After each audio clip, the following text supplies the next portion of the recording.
bien fait d'avoir choisi la plateforme e-Age. Laissez-moi vous guider sur son utilisation.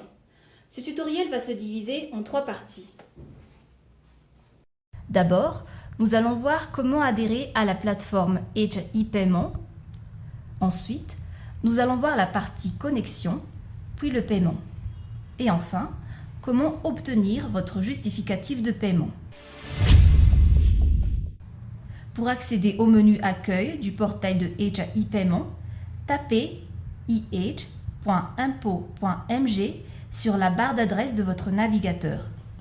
Aussitôt, vous êtes redirigé sur la page d'accueil et l'on vous propose ces 4 onglets: Accueil, Adhésion, Comment ça marche et Services. Pour pouvoir activer votre compte, suivez les étapes indiquées. Si vous avez déjà un compte, remplissez les informations dans la partie droite: adresse mail, votre numéro e-Age, ainsi que votre code personnalisé. Par contre, si vous n'avez pas de compte, cliquez sur l'onglet Adhésion et téléchargez l'autorisation du mandataire social en cliquant sur le bouton correspondant. La validation de votre adhésion sera effective après 48 heures par la Direction générale des impôts et votre numéro e-Age vous sera délivré. Maintenant que vous avez reçu votre numéro e-Age, il faut vérifier votre éligibilité en remplissant la case NIF et le numéro e-Age. Le numéro e-Age validé, vous pouvez activer votre compte en ligne. Maintenant, nous allons passer à la deuxième étape de ce tutoriel, la connexion. Vous allez revenir sur la page d'accueil et remplir les informations adéquates et cliquer sur Connexion. Simultanément, un code OTP de connexion à usage unique sera délivré dans votre boîte mail. Il convient alors de copier ce code OTP et de confirmer la demande de connexion. Mais signalons que la durée de validité de ce code est de 45 minutes après réception de l'email. Par contre, une déconnexion automatique se fera après 125 minutes d'inactivité. Une fois connecté, vous pouvez naviguer sur le portail, puis vous déconnecter, comme pour tout espace connecté d'un site internet standard. Menu principal, c'est le menu par lequel l'utilisateur accède à l'ensemble des fonctionnalités du site, en fonction de ses habilitations. Bouton de déconnexion. Pour terminer sa session, l'utilisateur doit cliquer sur le bouton Déconnexion avant de quitter le navigateur. Dernière connexion sur le compte. Ce bloc permet à l'utilisateur de visualiser à quelle date ont eu lieu les dernières connexions pour ce même contribuable. Votre entreprise est maintenant connectée. Vous pouvez gérer votre compte en commençant par la gestion des utilisateurs. Dans l'onglet Mon compte, choisir Utilisateurs. Vous pouvez avoir un aperçu des utilisateurs qui ont actuellement accès à votre espace contribuable. Cliquez sur le bouton Nouveau pour accéder au formulaire de création d'un nouvel utilisateur. Une fiche vous sera proposée pour l'ajout ou la modification d'un utilisateur. Vous devez y renseigner les informations suivantes. Statut. Ce champ permet de désactiver un utilisateur sans forcément le supprimer de la liste. Les accès d'un utilisateur inactif ne seront plus fonctionnels, mais l'utilisateur existe toujours dans la liste. Nom. Nom de l'utilisateur. Prénom. Prénom de l'utilisateur. Numéro de pièce d'identité. Numéro inscrit sur sa pièce d'identité. Type de pièce d'identité. Sélectionnez dans la liste le type de pièce d'identité correspondant au numéro. Adresse email. Adresse email de l'utilisateur. Elle sera utilisée pour la connexion. Indiquez une adresse mail valide que l'utilisateur peut facilement consulter en toute sécurité, de préférence un email professionnel de l'entreprise. Numéro de téléphone mobile. Numéro de téléphone de l'utilisateur. Fonction. Indiquez la fonction de l'utilisateur au sein de l'entreprise. Profil d'habilitation. Choisir le profil d'habilitation pour permettre à l'utilisateur d'accéder aux différentes fonctions du site. Administrateur. L'utilisateur peut effectuer toutes les actions sur l'espace du contribuable. les paiements, la gestion du compte et des utilisateurs du compte entreprise. Paiement. L'utilisateur ne peut que travailler sur les paiements. Il n'a aucune possibilité d'accéder à la gestion du compte. Validation des offres e-paiement. L'utilisateur peut initier un paiement ou le valider si la validation multiple est activée sur le compte du contribuable. Gestion du mot de passe. Ces deux champs vous permettent de définir le mot de passe de l'utilisateur. Enregistrez l'opération, puis cliquez sur « Retour » pour revenir au menu principal. Dans la liste des utilisateurs, cliquez sur l'icône crayon sur la ligne. Vous pouvez mettre à jour les informations. En cliquant sur la croix rouge sur cette ligne, vous supprimez l'utilisateur. La fonction de gestion des comptes bancaires permet d'enregistrer et de gérer les comptes utilisables pour la réalisation des opérations de paiement des impôts en ligne. Cliquez toujours sur l'onglet « Mon compte » pour y accéder afin de consulter la liste des comptes que vous avez déjà enregistrés. Libellé du compte, code banque, votre numéro de compte, le code SWIFT, statut du compte, ainsi que l'aval sur l'autorisation pour le paiement par e-paiement. Pour modifier les informations d'un compte, cliquez sur le bouton « Modifier » et à la fin, cliquez sur « Enregistrer » et « Retour ». Pour ajouter un nouveau compte, remplissez simplement le formulaire en ligne d'ajout en dessous de la liste des comptes. Sélectionnez votre banque dans la partie déroulante.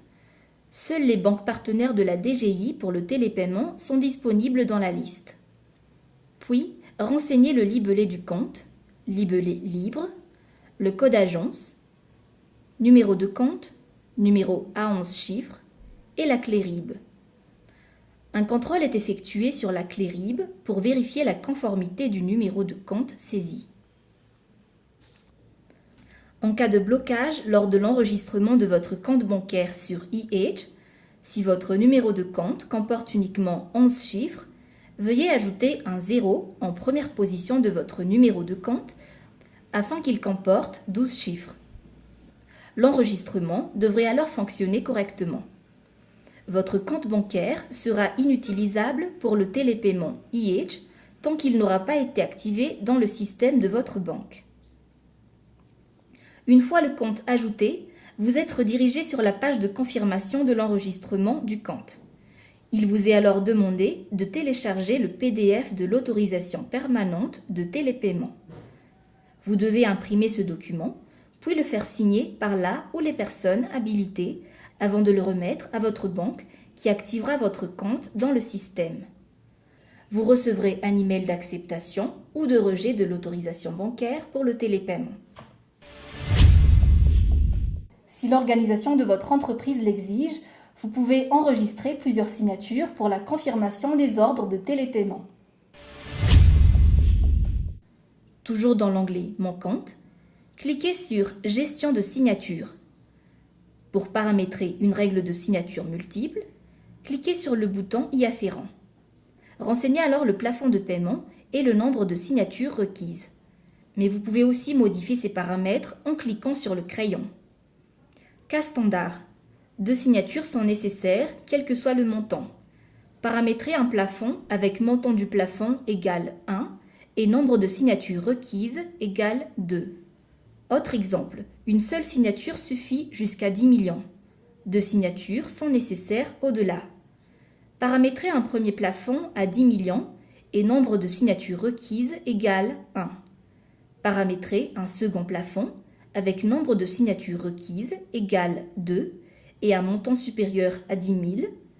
Quel que soit le montant indiqué ici, tous les paiements supérieurs à 10 000 nécessiteront 2 signatures. Vous pouvez dorénavant procéder au paiement. Dans l'onglet e-paiement, cliquez sur Paiement à effectuer et vous aurez la page y afférente vous permettant de connaître à tout moment les montants qui n'ont pas encore été payés. Pour effectuer un nouveau paiement, sélectionnez d'abord les montants à payer en cochant les cases des lignes correspondantes dans le tableau. Si vous n'êtes pas en mesure de payer la totalité de l'impôt, Vous pouvez également saisir un montant à payer inférieur au montant restant dû. Après avoir sélectionné ce montant, vous aurez le total du montant à payer. Cliquez sur le bouton « Payer par e-paiement ». Vous serez alors redirigé sur la page de choix du compte bancaire. Cette page vous rappelle le montant total que vous vous apprêtez à payer, ainsi que le détail des montants des impôts pris en charge. Après avoir vérifié le montant total de votre ordre de paiement, ainsi que la liste des impôts pris en charge par votre paiement, vous devez simplement sélectionner le compte bancaire à débiter et bien vérifier que les comptes bancaires sont effectifs dans le système Edge e-paiement. Puis, cliquez sur le bouton « Confirmer le paiement » et validez la fenêtre de confirmation qui s'ouvre. Vous êtes alors redirigé automatiquement vers la page de confirmation de votre ordre de télépaiement.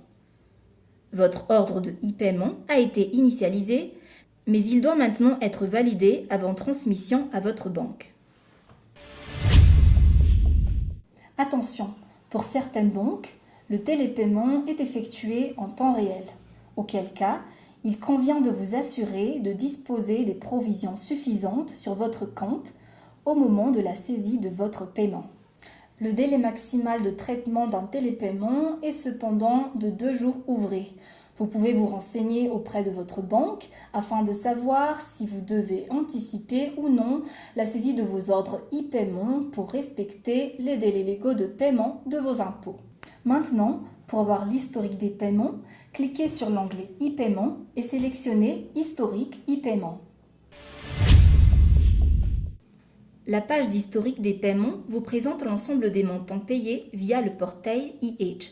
Les montants payés apparaissent sur cet écran si et seulement si l'avis de débit a bien été confirmé par votre banque. Par contre, si vous voulez consulter la liste des paiements en cours, cliquez sur l'onglet Accueil et les paiements en cours s'afficheront. Cette liste vous permet de télécharger votre accusé de réception au format PDF à tout moment, ainsi que de prendre connaissance du statut de traitement de votre paiement. Après déconnexion, vous pouvez ouvrir la boîte mail pour y récupérer la référence unique d'opération. Tous les documents générés par e-Edge ou transmis par vous-même sont stockés dans votre espace e-documents, comme les accusés de réception, d'ordre de télépaiement, les avis de débit, les quittances, etc. Pour les trouver, retournez sur le menu principal, puis cliquez sur l'onglet e-documents. La fonction e-document se présente en 2 blocs. Un bloc de recherche et le tableau de restitution des e-documents. Dans le bloc de recherche, vous devrez mentionner la période à considérer ainsi que le type de document voulu. Le document que vous voudrez rechercher doit figurer sur la liste de documents. Le tableau en dessous du bloc de recherche affiche les documents en tenant compte des filtres précédemment sélectionnés. Pour consulter ou télécharger un document, cliquez sur l'icône rouge à droite dans le tableau. J'espère que ce tutoriel vous a aidé à maîtriser l'utilisation de cette plateforme. Pour plus d'informations, merci de contacter le service du système d'information fiscale dont les contacts s'affichent en bas. Sur ce, rendez-vous au prochain paiement.